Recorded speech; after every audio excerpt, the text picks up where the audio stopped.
Joining me now is Mondelēz International CEO Dirk from the CAGNY conference, where all the consumer staple CEOs are. Dirk, welcome. Nice to see you. Thank you, Sarah. Pleasure to be here. Good to see you, too. So it's a little confusing, the read on the consumer from Home Depot and from Walmart. Obviously, it's category specific. How would you characterize how the U.S. consumer is doing right now? Well, our reading, we look at a number of things, but I would say the two big ones for us is first, how do they feel about their finances? And I would say that the consumers in the U.S. at this stage feel better about their family finances going forward than they did 6 months ago. They kind of see light at the end of the tunnel. That's certainly what they declare in our surveys. The second one that we look at, obviously, is our categories, biscuits and chocolate. And those categories are showing no easing up. In the fourth quarter, they were growing faster, in fact, than before. Now, that's an affordable indulgence, so it's a very specific segment that plays a specific role with the consumer. So I think you can't talk about, in general, about what the consumer is thinking or doing. It depends which segment you're looking at. I can understand that overall there's probably a slowdown that can be observed because they're feeling the squeeze at the moment.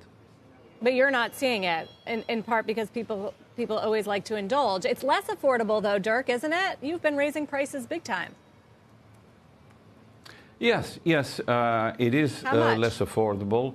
Now, well, if you look at it, we probably, over the last year, you can say that our prices have probably gone up double digit in the U.S.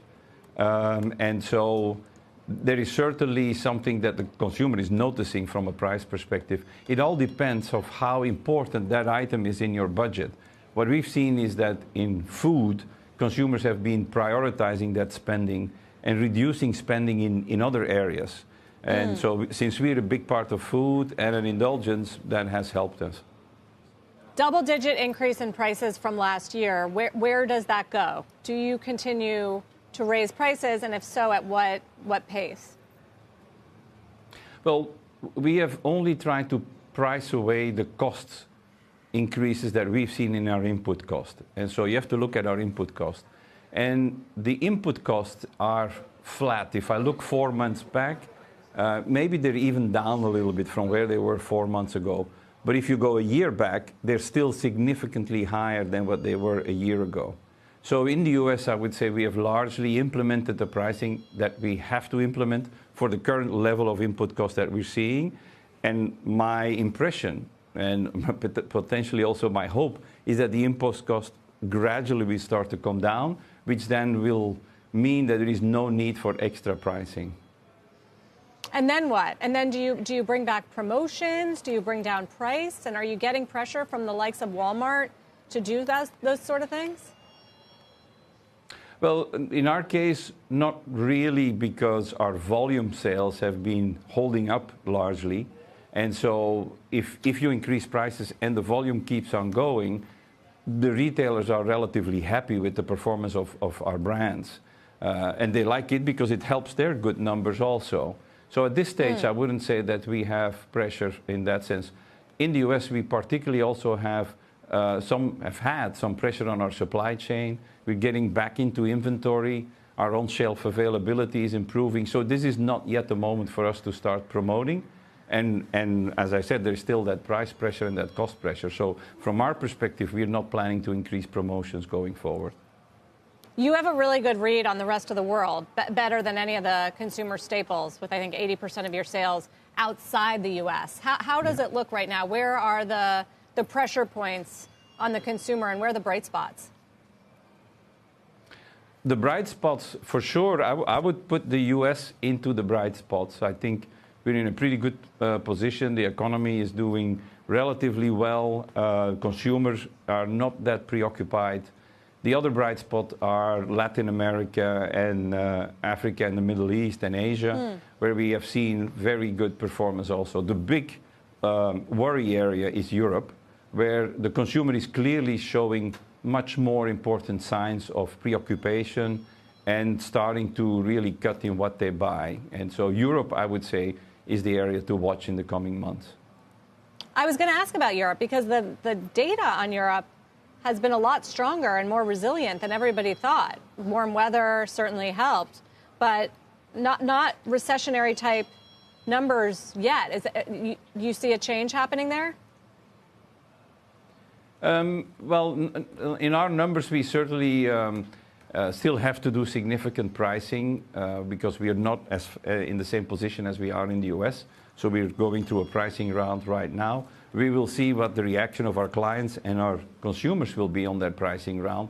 But it's after that that we will be much better positioned to see how the consumer is reacting.